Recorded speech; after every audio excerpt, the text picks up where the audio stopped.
নির্বাচিত হয়েছি 2022-এর 5 জানুয়ারি। আমি আসলে একজন বিজনেস পার্সন হলেও আমি 2011 থেকেই আমার সম্পূর্ণ সময়টা এলাকায় দিই।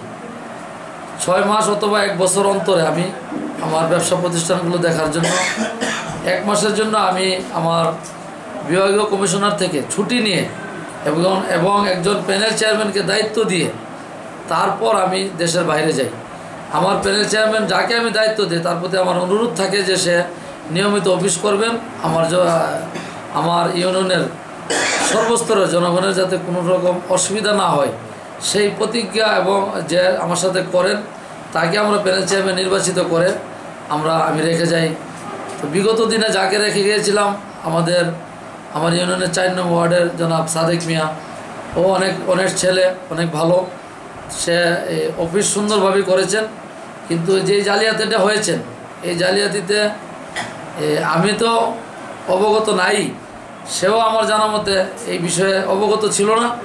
তার সহজ সরলতার অথবা আমাদের যে প্রশাসনিক কর্মকর্তা সহ যারা আমাদের উদ্যোক্তা সহ যে জিনিসটা করেছেন সেটা আসলে আইনগত বহির্ভূত করেছেন এবং সেটা আড়ালে করেছেন।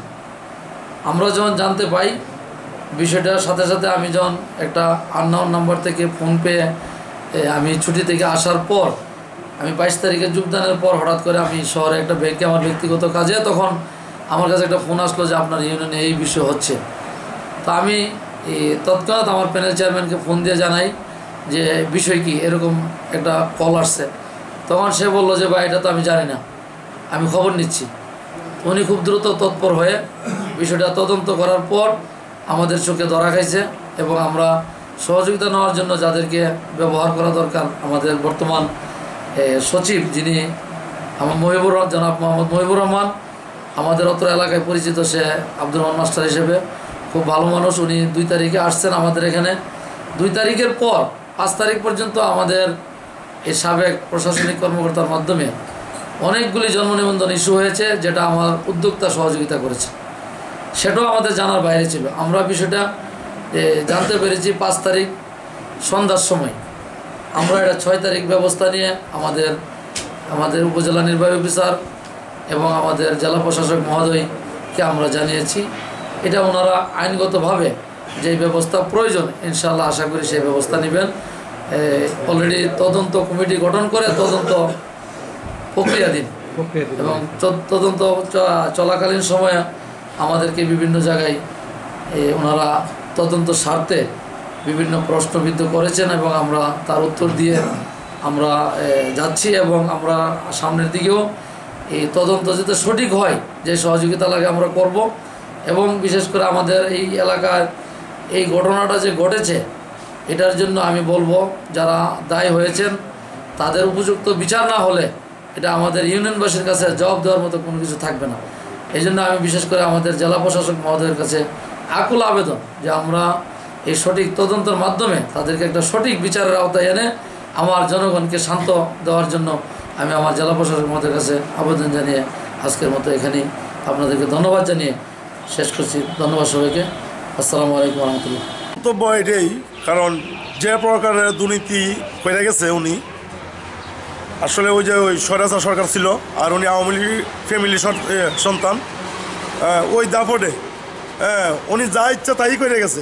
মানে এটা বাসা দিয়া আপনি প্রকাশ করার মতো নয়। কি আপনি এখানে শতকরা 10 জন জিজ্ঞাসা করেন, 2 জনই বলবে যে উনি যে কী পরিমাণ খারাপ লোক ছিল।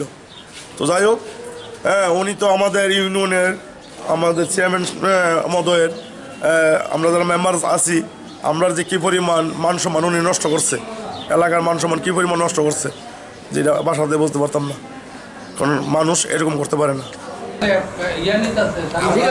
চেয়ারম্যান সাহেব যেমন ভুক্তভোগী হেফাজত মামলার, আমিও হেফাজত মামলার 7 ভোর কারাগারে 7 মাস 4 দিন ছিলাম।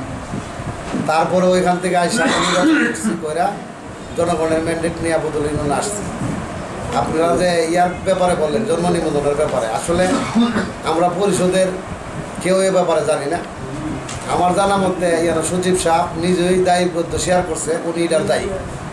আমার কথাটা হলো এটা আমরা চেয়ারম্যান সাহেবও জানেন, আমরা মেম্বারও কেউ জানি না। আমার কথা হলো যে দায় স্বীকার করছে এবং ওনাকে ভালো তদন্ত করে যে ওনার দায়ের বিচার ওনার হোক আর অন্যর হোক, এটা আমরা চাই না। আমার চেয়ারম্যান সাহেবও ভালো, আমরা সবাই ভালো, এই বলে আমার বক্তব্য শেষ করছি। আসসালামু আলাইকুম।